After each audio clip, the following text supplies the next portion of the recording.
إن الحمد لله نحمده ونستعينه ونستغفره ونعوذ بالله من شرور أنفسنا ومن سيئات أعمالنا. من يهده الله فلا مضل له ومن يضلل فلا هادي له. وأشهد أن لا إله إلا الله وحده لا شريك له وأشهد أن محمدا عبده ورسوله. يا أيها الذين آمنوا اتقوا الله حق تقاته ولا تموتن إلا وأنتم مسلمون. أما بعد فإن خير الحديث كتاب الله وأصدق السنة سنة محمد صلى الله عليه وسلم وشر الأمور محدثاتها وكل محدثة بدعة وكل بدعة ضلالة وكل ضلالة في النار. أعوذ بالله من الشيطان الرجيم. ألف لام ميم أحسب الناس أن يتركوا أن يقولوا آمنا وهم لا يفتنون ولقد فتنا الذين من قبلهم فليعلمن الله الذين صدقوا وليعلمن الكاذبين. പ്രിയമുള്ള സഹോദരി സഹോദരന്മാരെ, ലോകത്തിന്റെ വിവിധ ഭാഗങ്ങളിൽ ഇരുന്ന് ഈ സംസാരം ശ്രദ്ധിക്കുന്ന മലയാളി സുഹൃത്തുക്കളെ, അള്ളാഹുവിന്റെ നിയമനിർദ്ദേശങ്ങൾ സൂക്ഷിക്കണേ എന്ന് പ്രത്യേകം ഓർമ്മപ്പെടുത്തുകയാണ്. സൂറത്ത് അൻകബൂത്തിന്റെ തുടക്കത്തിലുള്ള 2-3 വചനങ്ങളാണ് ഞാൻ നിങ്ങളുടെ മുമ്പാകെ ഓതി വെച്ചിട്ടുള്ളത്. അലിഫ് ലാം മീം അഹസിബൻ നാസു അൻ യുത്റകൂ അൻ യഖൂലു ആമന്നാ വഹും ലാ യുഫ്തനൂൻ. മനുഷ്യർ വിചാരിച്ചിട്ടുണ്ടോ ഞങ്ങൾ വിശ്വാസികളായി എന്ന് പറയുന്നത് കൊണ്ട് മാത്രം യാതൊരു പരീക്ഷണത്തിനും വിധേയമാകാതെ അവരെ വിട്ടുകളയുമെന്ന്? എങ്കിൽ ആ ധാരണ ശരിയല്ല. വലഖദ് ഫതന്നല്ലദീന മിൻ ഖബ്ലിഹിം, അവരുടെ മുമ്പുള്ളവരെ നാം തീർച്ചയായും പരീക്ഷിച്ചിട്ടുണ്ട്. ഫലയഅലമന്നല്ലാഹു അല്ലദീന സദഖൂ വലയഅലമന്നൽ കാദിബീൻ. അങ്ങനെ സത്യം പറയുന്നവരാരാണ്, വ്യാജവാദികൾ ആരാണ് എന്ന് അള്ളാഹു തിരിച്ചറിയുക തന്നെ ചെയ്തിട്ടുണ്ട്. വളരെ പ്രധാനപ്പെട്ട ഒരു സന്ദേശമാണ് ഈ ആയത്ത് നമുക്ക് പഠിപ്പിച്ചു തരുന്നത്. സ്വർഗത്തിലേക്കുള്ള പാത അത് പനിനീർ വിരിച്ച പാതയല്ലെന്നും അതീവ ദുർഘടവും പ്രയാസകരവും പരീക്ഷണങ്ങൾ കൊണ്ട് നിറഞ്ഞതുമാണ് എന്ന് നാം ഓരോരുത്തരും അറിയേണ്ടതുണ്ട്. ഇസ്ലാം അനുസരിച്ച് ജീവിക്കുക, അത് പ്രബോധനം ചെയ്യുക, ഇതൊക്കെ അല്പം ത്യാഗം ആവശ്യമുള്ള, പ്രയാസം സഹിക്കേണ്ട വിഷയങ്ങളാണ്. യാതൊരു ബുദ്ധിമുട്ടും സഹിക്കാൻ ഞാൻ തയ്യാറില്ല എന്ന് പറഞ്ഞാൽ ഒരിക്കലും അയാൾക്ക് അള്ളാഹുവിന്റെ സ്വർഗത്തിൽ എത്തിച്ചേരാൻ സാധ്യമല്ല. പരീക്ഷണങ്ങൾ അള്ളാഹു സുബ്ഹാനഹു വ തആല ഒരു നിലക്കല്ലെങ്കിൽ മറ്റൊരു നിലക്ക് എപ്പോഴും നമുക്ക് ഇറക്കിക്കൊണ്ടിരിക്കും. അത് ക്ഷമയോടുകൂടി തരണം ചെയ്യുക എന്നതാണ് നമ്മളെ സംബന്ധിച്ചിടത്തോളം നമുക്ക് നിർബന്ധമായിട്ടുള്ള സംഗതി.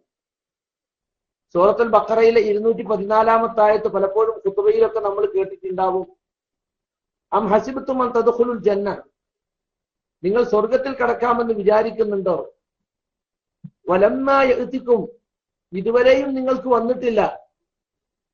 മസലുൽ ലദീന ഖലൗ മിൻ ഖബ്ലികും, നിങ്ങളെ മുമ്പുള്ളവർക്ക് കഴിഞ്ഞു പോയതുപോലുള്ള പരീക്ഷണങ്ങൾ, ബുദ്ധിമുട്ടുകളൊന്നും ഇതുവരെയും നിങ്ങൾക്ക് വന്നിട്ടില്ല. മസ്സത്തുഹുൽ ബഅ്സാഉ വൽ ളറാ, നിങ്ങളെ മുമ്പുള്ളവർക്ക് പ്രയാസങ്ങളും ദുരിതങ്ങളും വന്നുവിട്ടു. വസുൽസിലു, അവർ കിടുകിട വിറപ്പിക്കപ്പെട്ടു. ഹത്താ യഖൂല റസൂലു വല്ലദീന ആമനൂ മഅഹു, പ്രവാചകനും അദ്ദേഹത്തോട് കൂടെയുള്ള ആളുകളും പറഞ്ഞുപോയി, മതാ നസ്റുല്ലാ, ഇനി എപ്പോഴാണ് അള്ളാഹുവിന്റെ സഹായം?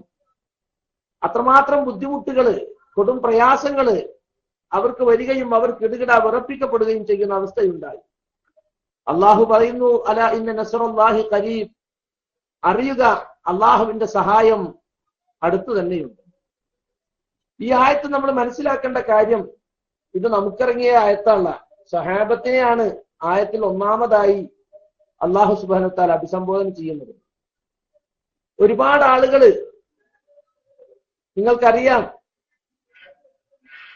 സഹാബത്തിന്റെ ചരിത്രം കേൾക്കുമ്പോ എന്തൊരു ത്യാഗമാണ് അവരൊക്കെ സഹിച്ചത്. നമ്മളെ സംബന്ധിച്ചിടത്തോളം വലിയ ത്യാഗമാണത്.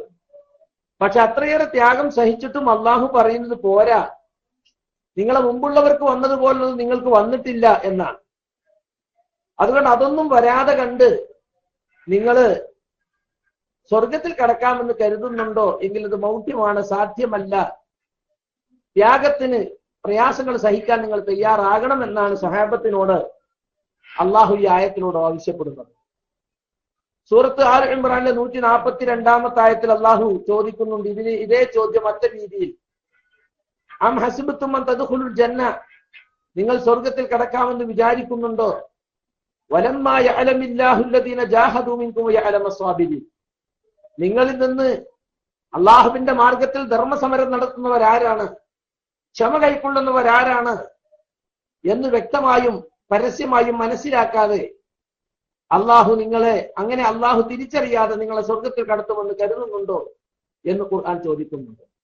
അതുകൊണ്ട് പരീക്ഷണങ്ങള്, ബുദ്ധിമുട്ടുകൾ, ത്യാഗങ്ങൾ ഇസ്ലാമിന്റെ പേരിൽ ഏതു കാലത്തും നമ്മൾ സഹിക്കേണ്ടി വരും.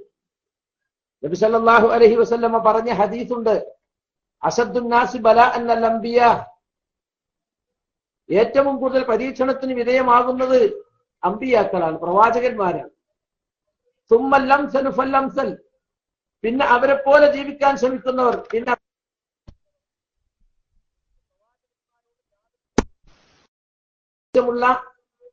അവർ ജീവിച്ചതുപോലെ ജീവിക്കാൻ ശ്രമിക്കുന്നവരാരോ അവർക്ക് ത്യാഗങ്ങൾ ഏറെ സഹിക്കേണ്ടി വരും. പ്രവാചകന്മാരുടെ ചരിത്രം നമ്മൾ എടുത്ത് പരിശോധിച്ചു നോക്കൂ. ഇസ്ലാമിക പ്രബോധനത്തിനു വേണ്ടി അള്ളാഹു നിയോഗിച്ച നബിമാർ എന്തെല്ലാം പരീക്ഷണങ്ങൾക്ക് വിധേയമായി. ഹസ്രത്ത് ഇബ്രാഹിം അലൈഹി സ്വലാത്തു വസ്സലാം തീയിലെറിയപ്പെട്ടു, അക്ഷരാർത്ഥത്തിലുള്ള അഗ്നി പരീക്ഷണം. പക്ഷെ അള്ളാഹു അദ്ദേഹത്തെ സഹായിച്ചു.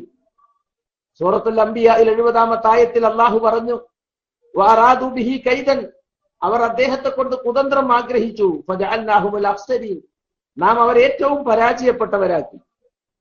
സ്വന്തം ബാപ്പ വീട്ടിൽ നിന്ന് അദ്ദേഹത്തെ ആട്ടിയിറക്കി. ബിംബക്കച്ചവടക്കാരനും ബിംബപൂജകനുമായിരുന്ന പിതാവിനോട് അതിനെ സംബന്ധിച്ച് സംസാരിച്ചപ്പോ ഇബ്രാഹിം, എന്റെ ദൈവങ്ങളെ നീ വെറുക്കുകയാണ് ഇബ്രാഹിമെ, ലഇല്ലം തന്തഹിലാർജുമന്നക, നീ ഇതിൽ നിന്ന് വിരമിച്ചിട്ടില്ലെങ്കിൽ ഞാൻ നിന്നെ എറിഞ്ഞാട്ടും. വഹജുർനി മലിയ, കുറച്ചു കാലത്തേക്ക് നീ എന്നെ വിട്ടു പോകണം എന്ന് പറഞ്ഞ് ആട്ടിയിറക്കി. പക്ഷെ വാപ്പാക്ക് വേണ്ടി പ്രാർത്ഥിച്ചുകൊണ്ട് ഖാല സലാമുൻ അലൈക സഅസ്തഗ്ഫിറു ലക റബ്ബി, നിങ്ങൾക്ക് രക്ഷയുണ്ടാവട്ടെ വാപ്പ, നിങ്ങൾക്ക് വേണ്ടി ഞാൻ അല്ലാഹുവോട് പൊറുക്കലിനെ ചോദിക്കും എന്ന് പറഞ്ഞുകൊണ്ടാണ് അദ്ദേഹം ഇറങ്ങിപ്പോയത്. മൂസാ നബി അലൈഹി ഇസ്ലാമിന്റെ ചരിത്രം, ഫിർഔനിൽ നിന്നും ഒരുപാട് പ്രയാസങ്ങളും ബുദ്ധിമുട്ടുകളും അദ്ദേഹവും അതുപോലെ ബനൂ ഇസ്രായേൽ വിഭാഗവും സഹിക്കേണ്ടി വന്നു. അവസാനം അവർക്കെതിരെ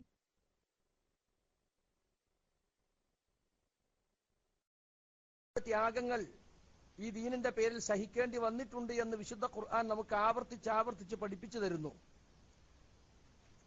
ഫിർഔനിൽ നിന്നും ഒരുപാട് ത്യാഗങ്ങൾ സഹിച്ച് ബനൂ ഇസ്രായേലിനെ രക്ഷപ്പെടുത്തിയ മൂസ അലൈഹിസ്സലാം ഫിർഔനിനെതിരിൽ അവസാനം പ്രാർത്ഥിച്ചു എന്നാണ് സൂറത്ത് യൂനുസ് 88 വചനത്തിൽ അള്ളാഹു പഠിപ്പിച്ചത്. ഈ ദുനിയാവിൽ ഓരോ നബിമാർക്കും ഉത്തരം കിട്ടുന്ന ഒരു പ്രാർത്ഥനക്കുള്ള ചാൻസ് അള്ളാഹു നൽകിയിരുന്നു.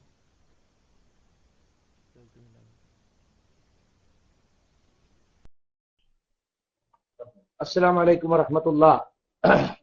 സഹോദരന്മാരെ, ഒരു സാങ്കേതിക തകരാറ് കാരണം കുറച്ചു നേരം പരിപാടി കട്ടായി പോയി. ഏതായിരുന്നാലും വീണ്ടും സൗണ്ട് പുനഃസ്ഥാപിച്ചിട്ടുണ്ട്. സൂറത്ത് യൂനുസിലെ 88 ആയത്ത് നിങ്ങൾ നോക്കണം. മൂസാ നബി അലൈഹി സ്വലാത്തു വസ്സലാമിന്റെ ദുആ ആണ് അതിൽ പറഞ്ഞിട്ടുള്ളത്. എല്ലാ നബിമാർക്കും ഉത്തരം കിട്ടുന്ന ഒരു ദുആ, അതിനുള്ള ചാൻസ് അള്ളാഹു നൽകിയിട്ടുണ്ട്. ആ ചാൻസ് മൂസാ നബി അലൈഹി സ്വലാം തന്റെ പ്രബോധിയ സമൂഹമായിരുന്ന ഫിർഔനും അവന്റെ ആളുകൾക്കുമെതിരിൽ ഉപയോഗിച്ചു. വഖാല മൂസ റബ്ബന ഇന്നക ആതൈത ഫിർഔന വമലഅഹു സീനതൻ വഅംവാലൻ ഫിൽ ഹയാത്തി ദുനിയ, ഞങ്ങളുടെ നാഥ ഫിർഔനും അവന്റെ പ്രഭുതികൾക്കും നീ അലങ്കാരങ്ങളും സമ്പത്തുക്കളും ഈ ദുനിയാവിൽ നൽകി. റബ്ബന ലിയുദില്ലു അൻ സബീലിക്, നിന്റെ മാർഗത്തിൽ നിന്നും ആളുകളെ തെറ്റിക്കാനാണ് അവർ അത് ഉപയോഗിച്ചുകൊണ്ടിരിക്കുന്നത്. റബ്ബന തുമിസ് അലാ അംവാലിഹിം, അതുകൊണ്ട് അവരുടെ സമ്പത്തുകളെ നീ തുടച്ചു നീക്കണേ. വസ്തുദ് അലാ ഖുലൂബിഹിം, അവരുടെ ഹൃദയങ്ങൾക്ക് നീ ദാർഢ്യം നൽകണേ. വലാ യുഅ്മിനു ഹത്താ യറവുൽ അദാബൽ അലീം, വേദനാജനകമായ ശിക്ഷ നേരിൽ കണ്ടാലല്ലാതെ അവർ വിശ്വസിക്കുന്നതല്ല എന്ന് വ്യക്തമായി അദ്ദേഹം പ്രാർത്ഥിക്കുകയും അള്ളാഹു ആ ദുആക്ക് ഉത്തരം ചെയ്യുകയും ചെയ്തു. അപ്പോ അത്രമാത്രം പ്രയാസങ്ങൾ ഫിർഔനിൽ നിന്നും അവന്റെ പ്രബുദ്ധികളിൽ നിന്നും മൂസ നബിയും അനുയായികളും അനുഭവിച്ചു എന്നാണല്ലോ അതിൽ നിന്ന് നമ്മൾ മനസ്സിലാക്കേണ്ടത്. ഇനി നിങ്ങൾ നോക്കൂ, സൂറത്ത് നോഹിൽ നോഹ് നബി അലൈഹി സ്വലാമും ഇതുപോലെ തന്റെ സമൂഹത്തിനെതിൽ ദുആ ചെയ്തു. റബ്ബി ലാ തദർ അലൽ അർളി മിനൽ കാഫിരീന ദയ്യാറ. 950 കൊല്ലം പ്രബോധനം ചെയ്തിട്ടും രാവും പകലും രഹസ്യമായും പരസ്യമായും ഒക്കെ പ്രബോധനം ചെയ്തിട്ടും കുറച്ചാളുകൾ മാത്രമാണ് അദ്ദേഹത്തിൽ വിശ്വസിച്ചത്. അവസാനം അദ്ദേഹം ക്ഷമയുടെ അങ്ങേയറ്റമെത്തി അള്ളാഹുവിനോട് ദുആ ചെയ്യാണ്, എന്റെ റബ്ബേ, ഈ നാട്ടിൽ ഇനി ഒരുത്തനെയും നീ ശിക്ഷിക്കാതെ വിട്ടുകളയല്ലേ. ഇന്നക ഇൻ തദർഹും, നീ അവരെ വിട്ടുകളഞ്ഞാൽ യുദില്ലു ഇബാദക, അവർ നിന്റെ അടിമകളെ വഴിപഴപ്പിക്കും. വലാ യലിദു ഇല്ലാ ഫാജിറൻ കഫാറ, തമ്മാടിയും അതുപോലെ നന്ദി കെട്ടവരുമായ സന്തതികൾക്കല്ലാതെ അവർ ഇനി ജന്മം നൽകുന്നതല്ല. ഇങ്ങനെ ഒരു പ്രാർത്ഥന അവസാനം തന്റെ സമൂഹത്തിനെതിരിൽ നൂഹ് നബി അലൈഹി സ്വലാം നടത്തി. ഞാൻ ഈ 3 ഉദാഹരണങ്ങൾ, ഇബ്രാഹിം നബിയുടേതും മൂസ നബിയുടേതും നോഹ് നബിയുടേതും എടുത്തു പറഞ്ഞത്, പ്രവാചകന്മാരൊക്കെ ഒരുപാട് ത്യാഗങ്ങൾ സഹിച്ചുകൊണ്ടാണ് ഈ ദീനിന്റെ പ്രബോധനം നിർവഹിച്ചത് എന്ന് നമ്മൾ ഓരോരുത്തരും ഓർക്കാൻ വേണ്ടിയാണ്. നമ്മൾക്ക് പ്രബോധന മേഖലയിൽ എന്തെങ്കിലുമൊക്കെ പ്രയാസം സഹിക്കുമ്പോഴേക്ക് നമ്മൾ ഒരിക്കലും വലിയ ത്യാഗം സഹിച്ചവരാണെന്ന വിചാരം നമുക്ക് ഉണ്ടാവേണ്ടതില്ല. അള്ളാഹുവിന്റെ മേൽനോട്ടത്തിൽ അള്ളാഹു അയച്ചിട്ടുള്ള നബിമാർ, അള്ളാഹുവിന്റെ പ്രത്യേക സംരക്ഷണം, പ്രൊട്ടക്ഷൻ ഉണ്ടായിരുന്ന പ്രവാചകന്മാർ, അവർ പോലും ഒരുപാട് ത്യാഗങ്ങൾ സഹിച്ചുകൊണ്ടാണ് ഈ ദീനിനെ ജനങ്ങൾക്ക് എത്തിച്ചു കൊടുത്തിട്ടുള്ളത്. ഇത് മൊത്തത്തിലുള്ള പ്രവാചകന്മാരുടെ മുഴുവൻ ചരിത്രമാണെന്ന് ഖുർആനിൽ നമുക്ക് കാണാൻ സാധിക്കും. പ്രവാചകന്മാർ പരിഹസിക്കപ്പെട്ടു. വലഖദ് ഇസ്തുഹ്സിഅ ബിറുസുലിൻ മിൻ ഖബ്ലിക്, മുഹമ്മദ് നബിയെ നിങ്ങൾക്ക് മുമ്പ് ധാരാളം ദൂതന്മാർ പരിഹസിക്കപ്പെട്ടിട്ടുണ്ട്. ഫഹാഖ ബില്ലദീന സഖിറു മിൻഹും മാ കാനൂ ബിഹി യസ്തഹ്സിഊൻ, അങ്ങനെ അവർ ഏതൊരു കാര്യമാണ് പരിഹസിച്ചു കൊണ്ടിരുന്നത് ആ ശിക്ഷ അവരെ പിടികൂടുക തന്നെ ചെയ്തു എന്ന് വിശുദ്ധ ഖുർആൻ സൂറത്ത് അംബിയായിലെ 41-ാമത്തെ വചനത്തിൽ നമുക്ക് പഠിപ്പിച്ചു തരുന്നുണ്ട്.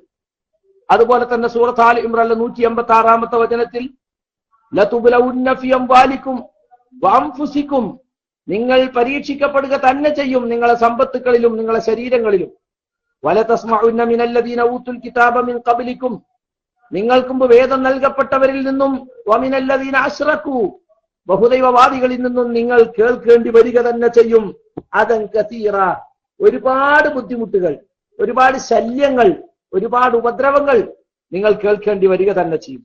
വഇൻ തസ്ബിറു വതത്തഖൂ, നിങ്ങൾ ക്ഷമിക്കുകയും തഖ്വ ഉൾക്കൊള്ളുകയുമാണെങ്കിൽ ഫഇന്ന ദാലിക മിൻ അസ്മിൽ ഉമൂർ.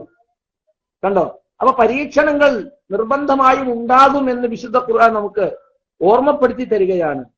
മുഹമ്മദ് മുസ്തഫ സല്ലല്ലാഹു അലൈഹി വസല്ലമയോട് പറഞ്ഞതായി സൂറത്ത് ആൽ ഇംറാനിൽ തന്നെ കാണാം. ഫഇൻ കസ്സബൂക ഫഖദ് കുദ്ദിബ റസൂലുൻ മിൻ ഖബ്ലിക്, മുഹമ്മദേ, അവർ നിന്നെ കളവാക്കിയിട്ടുണ്ടെങ്കിൽ അതൊരു പുതുമയുള്ള കാര്യമല്ല. നിനക്ക് മുമ്പ് ധാരാളം ദൂതന്മാർ ഇതുപോലെ കളവാക്കപ്പെട്ടിട്ടുണ്ട്. ജാഊ ബിൽ ബയ്യിനാതി വസ്സുബുർ, വ്യക്തമായ തെളിവുകളും ഏടുകളുമായിട്ടാണ് അവർ ജനങ്ങളുടെ അടുക്കൽ വന്നത്. വൽ കിതാബിൽ മുനീർ, വെളിച്ചം നൽകുന്ന ഗ്രന്ഥവുമായിട്ടാണ് വന്നത്. എന്നിട്ടും അവർ കളവാക്കപ്പെട്ടു. ഇത് പ്രവാചകന്മാരുടെ ചരിത്രത്തിൽ എക്കാലത്തും ആവർത്തിച്ചുണ്ടായിട്ടുള്ള ഒരു സംഗതിയാണ്. ഇന്ന് നാം ഒരുപാട് പരീക്ഷണങ്ങളിലൂടെ മുന്നോട്ട് പോയിക്കൊണ്ടിരിക്കുകയാണ്. ഈ തൗഹീദിന്റെ ദഅവത്തിൽ ഒരുപാട് ആക്ഷേപങ്ങൾ നാം ഇപ്പോൾ കേട്ടുകൊണ്ടിരിക്കുന്നു. പക്ഷേ ജൂതന്മാരിൽ നിന്നോ ക്രിസ്ത്യാനികളിൽ നിന്നോ ബഹുദൈവവിശ്വാസികളിൽ നിന്നോ അല്ല നമ്മൾ കേൾക്കുന്നത്. നമ്മൾ കേൾക്കുന്നത് സാക്ഷാൽ ഇസ്ലാഹികളാണെന്ന് അവകാശപ്പെടുന്ന ആളുകളിൽ നിന്നാണ്. അവർ പറയുന്നു, നിങ്ങൾ ശിർക്കിലേക്ക് പോയിട്ടുണ്ട്, നിങ്ങൾ അന്ധവിശ്വാസം തിരിച്ചു കൊണ്ടുവരികയാണ്.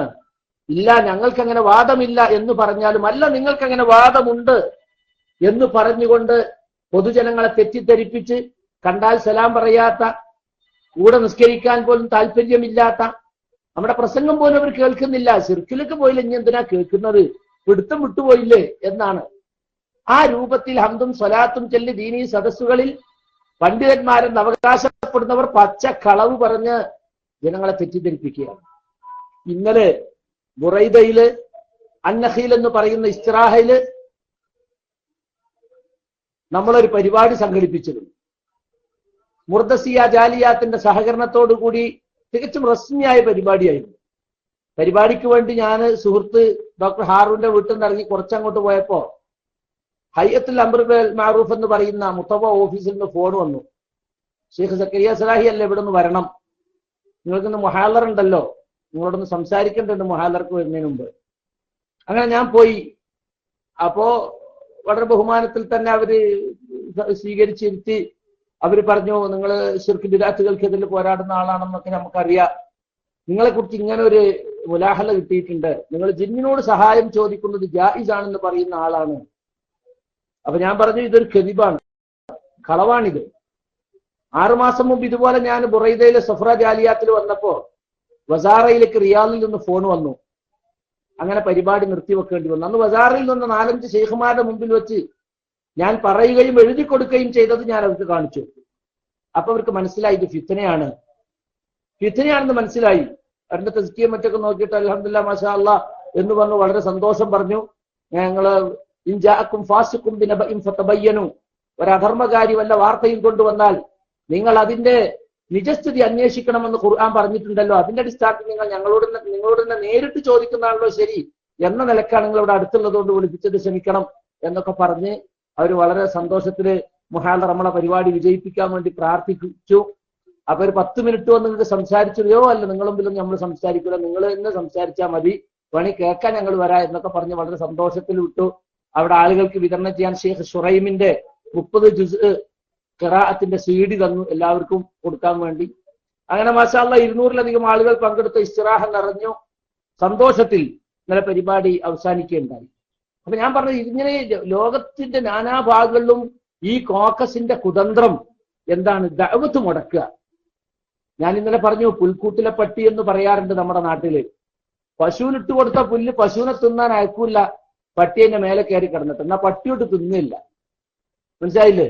ആ ഒരവസ്ഥയാണ് യഥാർത്ഥത്തിൽ ഇവർ ചെയ്തുകൊണ്ടിരിക്കുന്ന. അവർക്ക് അല്ലാഹു സുബ്ഹാനഹു വ തആല സൽബുദ്ധി തോന്നിക്കുമാറാകട്ടെ എന്ന് ദുആ ചെയ്യാൻ മാത്രമേ നമുക്ക് കഴിയുള്ളൂ. തെറ്റിദ്ധരിച്ച്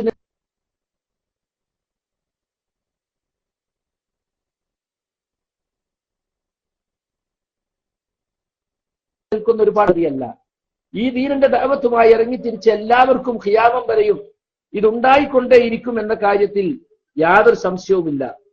നിങ്ങൾക്കറിയില്ലേ, മുഹമ്മദ് മുസ്തഫ സല്ലല്ലാഹു അലൈഹി വസല്ലം പരസ്യമായ പ്രബോധനം ആരംഭിച്ചപ്പോ തന്റെ കുടുംബങ്ങളെ വിളിച്ചുകൂട്ടി വഅൻദിർ അശീറത്തക്കൽ അഖ്റബീൻ, താങ്കളുടെ അടുത്ത കുടുംബങ്ങൾക്ക് മുന്നറിയിപ്പ് നൽകുക എന്ന ആയത്തിറങ്ങിയപ്പോ ആ സഫാ കുന്നിൽ കയറി നിന്നുകൊണ്ട് തന്റെ കുടുംബങ്ങളിൽപ്പെട്ട ഓരോ ഗോത്രങ്ങളെയും ഉപഗോത്രങ്ങളെയും പേരെടുത്ത് വിളിച്ചുകൊണ്ട് ക്ഷണിച്ചു. എല്ലാവരും ഒരുമിച്ച് കൂടിയപ്പോൾ നബി സ്വല്ലല്ലാഹു അലൈഹി വസല്ലം പറഞ്ഞു, ഇതാ ഈ താഴ്വരക്കപ്പുറത്ത് ഒരു സൈന്യം നിങ്ങൾ ആക്രമിക്കാൻ റെഡിയായി വന്നു നിൽക്കുന്നുണ്ട് എന്ന് പറഞ്ഞാൽ നിങ്ങൾ എന്നെ വിശ്വസിക്കുമോ? അവർ പറഞ്ഞു, നിങ്ങൾ അൽ അമീനല്ലേ, ഞങ്ങൾ വിശ്വസിക്കും. എന്നാൽ ഇതാ ഒരു ഗൗരവമേറിയ ശിക്ഷയെ കുറിച്ച് നിങ്ങളെ താക്കീത് ചെയ്യാൻ വേണ്ടി അള്ളാഹു നിയോഗിച്ച പ്രവാചകനാണ് ഞാൻ എന്ന് പറഞ്ഞപ്പോ അബൂലഹബ് എന്ന് പറയുന്ന പ്രവാചകന്റെ എളാപ്പ ശപിച്ചു, തബ്ബൻ ലക്, നിനക്ക് നാശം, അലിഹാദാ ജമഅതന, ഇതിനാണോ നീ ഞങ്ങൾ വിളിച്ചുകൂട്ടിയത് എന്ന് പറഞ്ഞ് ആ പരസ്യ പ്രബോധനത്തിന്റെ 1ാമത്തെ സദസ് കലക്കി ആ അബൂജഹൽ. യഥാർത്ഥത്തിൽ ആ അബൂജഹലിന്റെ പാരമ്പര്യമുള്ള പല ആളുകളും ഇന്നുമുണ്ട്. ഖുർആൻ ഓതുന്ന ഓരോ മുസ്ലിമും അബൂലഹബിനെ ഖിയാമം വരെ ശപിച്ചുകൊണ്ടിരിക്കുകയാണ്. ദഅവത്ത് മുടക്കിയ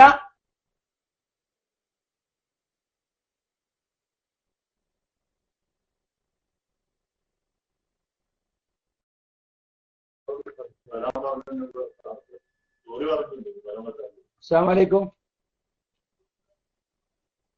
സുഹൃത്തുക്കളെ, സാങ്കേതിക തകരാറ് കൊണ്ടാണ്. ഇപ്പൊ കേൾക്കുന്നുണ്ടോ? ഓ ശരി. അപ്പോ മുഹമ്മദ് മുസ്തഫ സല്ലല്ലാഹു അലൈഹി വസല്ലമയുടെ 1ാമത്തെ പ്രബോധന സദസ്സ് കലക്കിയ അബൂലഹബിനെ എന്നും മുസ്ലിമീങ്ങൾ ശപിച്ചുകൊണ്ടേയിരിക്കുക. ഖുർആൻ ഓതുന്ന ഓരോ ആളും തബ്ബത് യദാ അബീ ലഹബിൻ വതബ്ബ്, അബൂലഹബിന്റെ 2 കൈകളും നശിക്കട്ടെ, അവൻ തന്നെ നശിച്ചിരിക്കുന്നു, അവൻ നരകത്തിൽ കടന്നെരിയും, അവന്റെ കെട്ടിയോളും ഖുർആൻ നമുക്ക് എടുത്തു പറഞ്ഞിട്ടുള്ള കാര്യമാണത്. അതുകൊണ്ട് നമ്മൾ ആ ഒരു പാരമ്പര്യത്തിലാണ് നമ്മൾ ഉള്ളത് എന്ന് നമ്മൾ മനസ്സിലാക്കണം. ഏറ്റവും കൂടുതൽ പരീക്ഷിക്കപ്പെടുന്നത് നബിമാരാണെന്ന് പറഞ്ഞിട്ട് സുമ്മൽ അംസൽ, പിന്നെ അവരെ പോലെ ജീവിക്കാൻ ശ്രമിക്കുന്നവർ എന്ന് പറഞ്ഞിട്ടുണ്ട്. നമ്മൾ അതിനാണ് മാഷാ അല്ലാഹ് ശ്രമിച്ചുകൊണ്ടിരിക്കുന്നത്. നമുക്ക് എന്തെല്ലാം തകരാറുകളും അബദ്ധങ്ങളും ഉണ്ടെങ്കിലും നമ്മുടെ മനസ്സിൽ പ്രവാചകന്മാർ ജീവിച്ചതുപോലെ, സ്വഹാബത്ത് ജീവിച്ചതുപോലെ ജീവിക്കണം എന്ന ആഗ്രഹമുള്ളവരാണ് നമ്മൾ. നിങ്ങൾക്കറിയില്ലേ, മക്കയിൽ നിന്ന് ഒരുപാട് പ്രയാസങ്ങളും ബുദ്ധിമുട്ടുകളും സഹിക്കാതെ ആയപ്പോ തന്റെ കുടുംബങ്ങളുണ്ടല്ലോ ത്വായിഫിൽ, അവിടെ പോയാൽ സഹായിക്കും എന്ന് വിചാരിച്ച് നബി സല്ലല്ലാഹു അലൈഹി വസല്ലം ത്വായിഫിലേക്ക് പോയി. എന്തുണ്ടായത്? നിന്നെ അല്ലാതെ ആരും കിട്ടിയില്ലടോ നബിയാക്കാൻ എന്ന് ചോദിച്ച് പരിഹസിച്ച് ആ കുടുംബങ്ങൾ അദ്ദേഹത്തെ അങ്ങേയറ്റം അപമാനിക്കുകയും അവഹേളിക്കുകയുമാണ് ചെയ്തത്. തെണ്ടി പിള്ളരെ വിട്ട് കല്ലെറിഞ്ഞ് കൂക്കി വിളിച്ച് മാനം കെടുത്തി വിട്ടു മുത്തു മുഹമ്മദ് മുസ്തഫ സല്ലല്ലാഹു അലൈഹി വസല്ലമെ. ഇന്നും തായിഫിൽ ചെല്ലുമ്പോ നമ്മുടെ മനസ്സിലൊക്കെ നിറയുന്നത് ആ ഒരു അനുഭവമാണ്. ഓ, റസൂലുള്ളാഹിനെ എറിഞ്ഞാട്ടിയ നാടാണല്ലോ ഇത് എന്ന്. അപ്പൊ സുഹൃത്തുക്കളെ, ഇത് നമ്മളെ സംബന്ധിച്ചിടത്തോളം ഒരു പുതുമയുള്ള കാര്യമല്ല. പ്രവാചകൻ സല്ലല്ലാഹു അലൈഹി വസല്ലമയുടെ മുഖത്ത് തുപ്പിയവരുണ്ടായിട്ടുണ്ട്. അവിടുന്ന് നടക്കുന്ന വഴികളിൽ കല്ലും മുള്ളും വലിച്ചിട്ടവരുണ്ടായിട്ടുണ്ട്. അവിടുന്ന് സുജൂദിൽ കിടക്കുമ്പോൾ വലിയൊരു ഒട്ടകത്തിന്റെ ചീഞ്ഞളിഞ്ഞ കുടൽമാല നേരെ കഴുത്തിൽ കൊണ്ടുപോയിട്ടിട്ട് സുജൂദ് എണീക്കാൻ കഴിയാതെ ഫാത്തിമ ബി റളിയല്ലാഹു അൻഹ വന്നാണത് മാറ്റിയിട്ടതെന്ന് ചരിത്രത്തിൽ നമ്മൾ വായിച്ചിട്ടുണ്ട്. ഇതൊക്കെ അള്ളാഹുവിന്റെ പ്രത്യേക പ്രൊട്ടക്ഷനുള്ള മുഹമ്മദ് നബിക്ക് വന്നതെങ്കിൽ നമുക്ക് എന്തൊക്കെ വരും? സഹാബത്തിന്റെ ചരിത്രം അല്ലേ? അടിമകളായിരുന്നു ഇസ്ലാമിൽ ആദ്യം വിശ്വസിച്ചത്. പണക്കാരും പ്രൗഢിയുള്ളവരുമായിരുന്നില്ല. ബിലാൽ റളിയല്ലാഹു അൻഹുവിനെ പോലെ, അമ്മാറിനെ പോലെ, സുഹൈബിനെ പോലെയുള്ള ആളുകള്. ബിലാൽ റളിയല്ലാഹു അൻഹുവിനെ നെഞ്ച് പാറക്കല്ല് വെച്ച് ചുട്ടുപഴുത്ത മണലിൽ മലർത്തിക്കിടത്തി ഇടിച്ചിടിച്ചുകൊണ്ട് ഇസ്ലാമിനെ തള്ളിപ്പറയാൻ ആവശ്യപ്പെട്ട ചരിത്രം. തീമുട്ടി നല്ലവണ്ണം ജ്വലിപ്പിച്ച് അതിന്റെ മലർത്തിക്കിടത്തി ശരീരത്തിലെ നീര് കൊണ്ട് തീ അണഞ്ഞു പോവുകയും അമ്മാർ റളിയല്ലാഹു അൻഹു ബോധം കെടുകയും ചെയ്തു. അദ്ദേഹത്തിന്റെ പുറത്ത് എല്ല് കാണുമാറ് മാംസം നഷ്ടപ്പെട്ടിരുന്നു എന്ന് വരെ ചരിത്രത്തിൽ കാണാൻ സാധിക്കും. ഇതൊക്കെ കേൾക്കുന്ന നമ്മളെ സംബന്ധിച്ചിടത്തോളം നമ്മൾ എന്തിന് വിഷമിക്കണം? ഇതൊക്കെ സഹിച്ചിട്ട് ഒരിക്കൽ സഹാബത്ത് റസൂലുള്ളാഹിനോട്, റസൂൽ ഇങ്ങനെ കഅബത്തിന്റെ അടുത്ത് കിടക്കുകയാണ് തലേണി കയ്യിൽ വെച്ചിട്ട്. ഖബ്ബാബിൽ റളിയല്ലാഹു അൻഹു വന്നിട്ട്, നബിയെ അലാ തസ്തൻസിറു ലനാ അലാ തദ്ഉ ലനാ, ഞങ്ങൾ കഷ്ടപ്പെടുന്നത്, ബുദ്ധിമുട്ടുന്നത്, ഞങ്ങൾ ഈ പീഡനങ്ങൾ അനുഭവിക്കുന്നത് നിങ്ങൾ കാണുന്നില്ല നബിയെ? നിങ്ങൾ ഞങ്ങൾക്ക് സഹായത്തിനു വേണ്ടി അള്ളാഹിനോട് പ്രാർത്ഥിക്കുന്നില്ലേ? ഞങ്ങൾക്ക് സഹായത്തിനു വേണ്ടി അപേക്ഷിക്കുന്നില്ലേ എന്ന് ചോദിച്ചു. എന്താണ് മുത്തുനബിയുടെ പ്രതികരണം? എണീറ്റ് വന്ന് കെട്ടിപ്പിടിച്ച് പൊട്ടിക്കരഞ്ഞ് ബിലാലേ എന്താ ചെയ്യാ എന്നും പറഞ്ഞ് നബി സല്ലല്ലാഹു അലൈഹി വസല്ലം അദ്ദേഹത്തിന്റെ കൂടെ കരയാൻ നിൽക്കുകയാണോ ചെയ്തത്? അല്ല. ഉറച്ച മനസ്ഥിതിയോട് കൂടി നബി സല്ലല്ലാഹു അലൈഹി വസല്ലം അവരോട് പറയാണ്, നിങ്ങൾക്ക് മുമ്പുള്ളവർ ഇതിലേറെ സഹിച്ചിട്ടുണ്ട്. ഒരു വാൾ കൊണ്ടുവന്ന ഒരു മനുഷ്യനെ 2ആയി പൊളിച്ചിട്ടുണ്ട്. ശക്തമായ ഇരുമ്പിന്റെ ചീർപ്പുകൾ കൊണ്ട് ശരീരത്തിൽ നിന്നും മാംസം വാർന്നെടുത്തിട്ടുണ്ട്. എന്നിട്ട് പോലും അവരാരും ദീനിൽ നിന്ന് കടുകിട പുറകോട്ട് പോയിട്ടില്ല. അവനെ ദീനിൽ നിന്ന് തെറ്റിക്കാൻ ശത്രുക്കൾക്ക് സാധിച്ചിട്ടില്ല. അതാണ് നമ്മുടെ പൂർവ്വഗാമികളുടെ ചരിത്രം. അതുകൊണ്ട് നിങ്ങൾ ക്ഷമിക്കണം ഖബ്ബാബെ, നിങ്ങൾ ക്ഷമിക്കണം. വല്ലാഹി ലയുതിമ്മന്നല്ലാഹു ഹാദൽ അംറ, ഈ കാര്യം അല്ലാഹു പൂർത്തീകരിക്കുക തന്നെ ചെയ്യും. ഹത്താ യസിറ റാകിബു മിൻ സൻആ ഇലാ ഹളറമൗത്ത്. യമനിലെ 2 സ്ഥലങ്ങളാണ് സൻആഉം ഹളറമൗത്തും. സൻആയിൽ നിന്ന് ഹളറമൗത്തിലേക്കുള്ള ദൂരത്ത് എന്നും കൊള്ളക്കാരും പിടിച്ചുപറിക്കാരും ആളുകളെ അങ്ങേയറ്റം ദ്രോഹിക്കുന്നവരുള്ള ഒരു സ്ഥലമാണ്. അങ്ങനെയുള്ള ആ സ്ഥലത്തൂടെ നടന്നു പോകാൻ ആളുകൾക്ക് പേടിയാണ്. അവിടെ പോലും സൻആ മുതൽ ഹളറമൗത്തുള്ള സ്ഥലത്ത് പോലും ഒരു യാത്രക്കാരന് നിർഭയം നടന്നു പോകാവുന്ന ഒരു കാലം വരാനിരിക്കുന്നു. ലാ യഖാഫു ഇല്ലല്ലാഹ് വലദ്ദീബ അലാ ഗനമിഹി, അയാൾക്ക് അള്ളാഹുവിനെ ഗൈബിയായി ഭയപ്പെടേണ്ടി വരും. അതുപോലെ തന്റെ തന്റെ ആടുകളെ തന്നെ ചെന്നായുമല്ലാതെ വേറൊന്നിനെയും ഭയപ്പെടേണ്ടി വരില്ല. അങ്ങനെയുള്ള ഒരു നിർഭയത്വത്തിന്റെ കാലം ഈ നാട്ടിൽ വരാനിരിക്കുന്നു. വലാകിന്നകും തസ്തഅജിലൂൻ, പക്ഷെ നിങ്ങൾ ധൃതി കൂട്ടുകയാണ്. കണ്ടോ, ഒരുപാട് നിങ്ങൾ സഹിക്കണം, എന്നാലേ ഇങ്ങനത്തെ നിർഭയത്തിന്റെ കാലം ഇവിടെ വരികയുള്ളൂ എന്ന് പറഞ്ഞ ഖബ്ബാബിൽ റളിയല്ലാഹു അൻഹുവിനെ പുണ്യ റസൂൽ സമാധാനിപ്പിച്ച ചരിത്രം, അതാണ് യഥാർത്ഥത്തിൽ നമ്മൾ ഓർക്കേണ്ടത്. നമ്മളെ സംബന്ധിച്ച്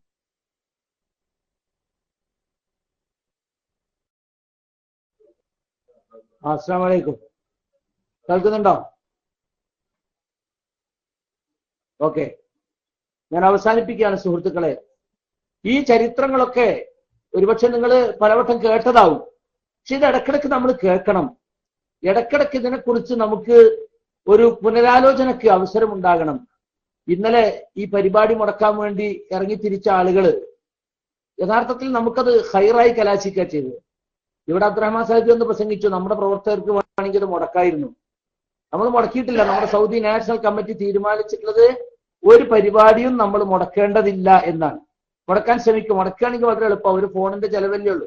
പക്ഷെ ആളുകളെ മുടക്കേണ്ടതില്ല എന്നാണ്. അതുകൊണ്ട് പുറകിൽ നമ്മുടെ പ്രവർത്തകർ അബ്ദുറഹ്മാൻ സാഹിബിയുടെ പരിപാടി ഇവിടെ നടന്നോട്ടെ എന്ന് വെച്ചത്.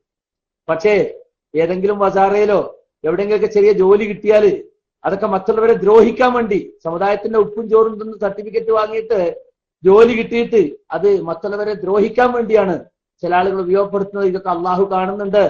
ഇൻഷാ അല്ലാഹ് അള്ളാഹു സുബ്ഹാനഹു വ തആല ഈ ദീനിൽ തന്നെ, ഈ ദുനിയാവിൽ തന്നെ ഇവർക്കൊക്കെ ഇതിന്റെ കാണിച്ചു കൊടുക്കും എന്നാണ് പാവപ്പെട്ട പ്രവർത്തകരുടെ പ്രാർത്ഥന. ഞാൻ ഏതായാലും അവസാനിപ്പിക്കുകയാണ് സുഹൃത്തുക്കളെ. ഒരായത്ത് കൂടി പറഞ്ഞുകൊണ്ട് അവസാനിപ്പിക്കുകയാണ്. സൂറത്ത് ആൽ ഇമ്രാനിലെ ആയത്ത് 146 147. വകഅയ്യിൻ മിൻ നബിയ്യിൻ ഖാതല മഅഹു റിബ്ബിയൂന കസീർ ഫമാ വഹനൂ ലിമാ അസാബഹും ഫീ സബീലില്ലാഹ് വമാ ളഅഫൂ വമസ്തകാനൂ വല്ലാഹു യുഹിബ്ബുസ് സാബിരീൻ. എത്രയെത്ര നബിമാർ, അവരോടൊപ്പം ധാരാളം പുണ്യപുരുഷന്മാർ യുദ്ധം ചെയ്തു അള്ളാഹുവിന്റെ മാർഗത്തിൽ. എന്നിട്ട് അള്ളാഹുവിന്റെ മാർഗത്തിൽ അവർക്ക് ബാധിച്ച ആപത്തുകളിൽ ഫമാ വഹനൂ ലിമാ അസാബഹും ഫീ സബീലില്ലാഹ്, അവർ ഒരിക്കലും തന്നെ അവർക്ക് ബാധിച്ച സംഗതികളിൽ അവർ ദുർബലരായില്ല, അവർക്ക് ബലഹീനത ബാധിച്ചില്ല, ശത്രുക്കൾക്ക് അവർ കീഴടങ്ങി കൊടുത്തതുമില്ല. വല്ലാഹു യുഹിബ്ബുസ് സാബിരീൻ, അങ്ങനെ ക്ഷമിക്കുന്നവരെ അള്ളാഹു ഇഷ്ടപ്പെടുന്നു. വമാ കാന ഖൗലുഹും ഇല്ലാ അൻ ഖാലൂ റബ്ബനാ ഇഗ്ഫിർ ലനാ ദുനൂബനാ വഇസ്റാഫനാ ഫീ അംരിനാ വസബ്ബിത് അഖ്ദാമനാ വൻസുർനാ അലൽ ഖൗമിൽ കാഫിരീൻ. അവരിങ്ങനെ പ്രാർത്ഥിക്കുകയാണ് ചെയ്തത്, ഞങ്ങളുടെ നാഥ, ഞങ്ങളെ പാപങ്ങൾ നീ ഞങ്ങൾക്ക് പൊറുത്തു തരണേ, കാര്യങ്ങളിൽ ഞങ്ങൾ അതിര് കടന്നിട്ടുണ്ടെങ്കിൽ അത് ഞങ്ങൾക്ക് നീ പൊറുത്തു തരണേ, ഞങ്ങളുടെ കാൽപാദങ്ങളെ ഈ ദീനിന്റെ മാർഗത്തിൽ നീ ഉറപ്പിച്ചു നിർത്തണേ, സത്യനിഷേധികൾക്കെതിരിൽ നീ ഞങ്ങളെ സഹായിക്കണേ എന്ന് പ്രാർത്ഥിക്കാനാണ് നമ്മളെ ഖുർആൻ പഠിപ്പിച്ചിട്ടുള്ളത്. അപ്പൊ പ്രവാചകന്മാരോടൊപ്പം ഈ ദീനിനു വേണ്ടി പൊരുതിയ ഒരുപാട് ആളുകൾ ഒരുപാട് വിഷമങ്ങൾ ബുദ്ധിമുട്ടുകൾ തരണം ചെയ്തുകൊണ്ടാണ് ഈ ദീനിനു വേണ്ടി ജീവിച്ചത്. ദീനിനു വേണ്ടി മരിക്കാൻ എളുപ്പമാണ്, പക്ഷെ ദീനിനു വേണ്ടി ജീവിക്കുക അതല്പം പ്രയാസമുള്ള കാര്യമാണ്. അതിന് നാം തയ്യാറായേ പറ്റൂ. സഹാബത്ത് ഏറെ സഹിച്ചിട്ടും മദീനയിൽ ചെന്നപ്പോൾ അല്പമൊന്ന് വിശ്രമിച്ചു എന്ന് തോന്നിയപ്പോഴാണ് അല്ലാഹ് ചോദിച്ചത്, നിങ്ങൾക്ക് മുമ്പുള്ളവർക്ക് വന്നതൊന്നും നിങ്ങൾക്ക് വന്നിട്ടില്ല, അതൊന്നും വരാതെ നിങ്ങൾ അങ്ങോട്ട് സ്വർഗത്ത് കിടക്കാമെന്ന് വിചാരിക്കുന്നുണ്ടോ? അങ്ങനെയാണെങ്കിൽ നമ്മളെ കുറിച്ച് ഒരു ആയത്തിറങ്ങുക. നമ്മളൊക്കെ എന്താ സഹിച്ചത്? വല്ലതും സഹിച്ചിട്ടുണ്ടോ? സഹിച്ചു, ഏറെ സഹിച്ചു, ഇനി വയ്യ എന്നൊക്കെ പറഞ്ഞ ചില ആളുകൾ ഒന്നും സഹിച്ചിട്ടില്ല, ഒന്നും സഹിച്ചിട്ടില്ല നമ്മളൊന്നും. അതുകൊണ്ട് ഇനിയും സഹിക്കാൻ നമ്മൾ തയ്യാറാവേണ്ടതുണ്ട്. അള്ളാഹുവിന്റെ ദീനിനു വേണ്ടി നമ്മൾ എപ്പോഴും ഈ വക പ്രയാസങ്ങൾ സഹിച്ചുകൊണ്ടേ ഇരിക്കണം. നമ്മുടെ ഈമാൻ ഒന്നുകൂടി ശുദ്ധമാക്കാൻ, ഒന്നുകൂടി ക്ലിയർ ആക്കാൻ വേണ്ടി, നമ്മൾ എത്ര കണ്ട് ഉറച്ചു നിൽക്കുന്നു എന്ന് പരിശോധിക്കാൻ വേണ്ടിയാണ് അള്ളാഹു സുബ്ഹാനഹു വ തആല പരീക്ഷണങ്ങൾ ഇറക്കുന്നത്. ഒരുപാട് പരീക്ഷണങ്ങളെ നമുക്ക് ഇനിയും തരണം ചെയ്യേണ്ടതുണ്ട്. നാട്ടിലായാലും ഇവിടെയായാലും സ്ഥാപനങ്ങളിൽ നിന്നൊക്കെ നമ്മുടെ കുട്ടികളെ പുറത്താക്കിക്കൊണ്ടിരിക്കുകയാണ്. സ്ഥാപനങ്ങളൊക്കെ അവർക്ക് സ്ത്രീധനം കിട്ടിയതുപോലെയാണ് ഇപ്പോ ഫോക്കസിന്റെ ആളുകൾ ചെയ്തുകൊണ്ടിരിക്കുന്നത്. പള്ളികളായാലും മദ്രസകളായാലും കോളേജുകളായാലും അധ്യാപകരെ പുറത്താക്കി. അധികാരത്തിന്റെ അഹങ്കാരം അത് കഴിയുന്നത്ര ഉപയോഗപ്പെടുത്തിക്കൊണ്ടിരിക്കുകയാണ്. പക്ഷെ എല്ലാം അള്ളാഹു കാണുന്നുണ്ട്. നമ്മളെല്ലാം അള്ളാഹുവിലേക്ക് വിടുന്നു. അള്ളാഹു സുബ്ഹാനഹു വ തആല ഒരു രമ്യമായ പരിഹാരം ഉണ്ടാക്കട്ടെ എന്ന് നമ്മൾ പ്രാർത്ഥിക്കുകയാണ്. സുഹൃത്തുക്കളെ, ഞാൻ അവസാനിപ്പിക്കുന്നു. അള്ളാഹു സുബ്ഹാനഹു വ തആല അവന്റെ ദീനിനു വേണ്ടി അല്പം ത്യാഗം സഹിച്ചാലും ഈ ദീനനുസരിച്ച് ജീവിക്കാൻ നാം ഓരോരുത്തരെയും അനുഗ്രഹിക്കുമാറാകട്ടെ. അറിവില്ല നമ്മൾ ഇന്ന് വന്നു പോയിട്ടുള്ള തെറ്റുകുറ്റങ്ങൾ റഹ്മാനായ റബ്ബ് വിട്ടുകൊടുത്ത് മാപ്പാക്കി തരുമാറാകട്ടെ. വിവരമില്ലാത്ത ജാഹിലികൾക്ക്, അവരോട് അവിവേകികൾക്ക്, അവരോട് നാം നല്ല നിലക്ക് കാര്യങ്ങൾ വിശദീകരിച്ചു കൊടുത്ത് അല്ലാഹു സുബ്ഹാനഹു വ തആല അവരെ കൂടി ഈ സത്യത്തിന്റെ മാർഗത്തിലേക്ക് നയിക്കാൻ നമ്മെ സഹായിക്കുമാറാകട്ടെ. റബ്ബന ആതിനാ ഫിദ്ദുനിയ ഹസന വഫിൽ ആഖിറതി ഹസനത വഖിനാ അദാബന്നാർ. റബ്ബന ഹബ് ലനാ മിൻ അസ്വാജിനാ വദുർരിയ്യാതിനാ ഖുർറത അയ്യുൻ واجعلنا للمتقين إماما. اللهم انصر من نصر الدين وخذل من خذل الإسلام والمسلمين. ربنا تقبل منا إنك أنت السميع العليم وتب علينا إنك أنت التواب الرحيم واغفر لنا يا غافر المذنبين. سبحان ربك رب العزة عما يصفون وسلام على المرسلين والحمد لله رب العالمين. وآخر دعوانا الحمد لله رب العالمين. السلام عليكم.